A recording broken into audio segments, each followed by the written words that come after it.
ku lwa bannange abaduka famire omuva Esther Wamala Komukisha tutuusaana okusaasira kwaffe eri bakulu bannaffe kitalo nnyo mukoddomi waffe tumumiisinze emuko atakisikaawo omuko omuyambi omuko omuyiiya ate omuteteekanya ate ayagala abantu be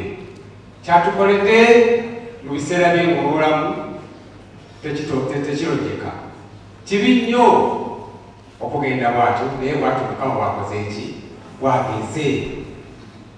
Pius gabulaga byonna kuyamba kugenda kwa taata yayimirirawo nnyo zaali ennaku z'omwezi ate 29 omwezi ogwaggwa ate ni muganda waffe Patrick naye n'agenda yali Pius byonna n'abikola ziba tezinakolera mwezi bwati Mukama naye n'amuyita kale bwati bya Mukama bizibu nnyo naye tusaba Esther Mukama waali ajja kugumya buno obubaka obwandiikibwe kuti bugenze obubaka obw'okusaasira nnaku z'omwezi 25 okuva mu Duka famire gyetuvaamu Baduka famire eno efamire omuva Esther Wamala Komukisha batuuse okusaasira eri bazadde bannaabwe abako ab'emikwano abakozi bonna omugenzi Komukisha babadde nabo mu mirimu abakristu b'essenge n'emiriraano wamu ne mwannyinaabwe tutuusa okusaasira kw'amaanyi eri Esther Wamala Komukisha n'abaana olw'okuviibwako omukwano gwaffe Komukisha Pius atumiisinze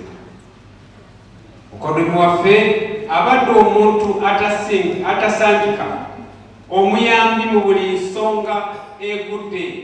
ku ludda lwa Esther ku ludda lwaffe asanga atanyiiga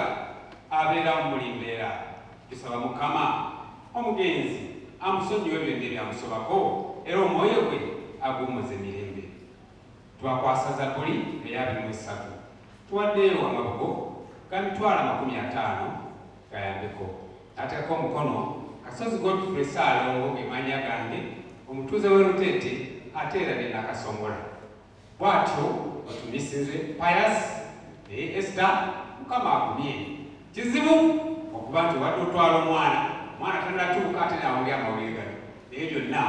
tujja bigumira Mukama abakuume Mukama abeerere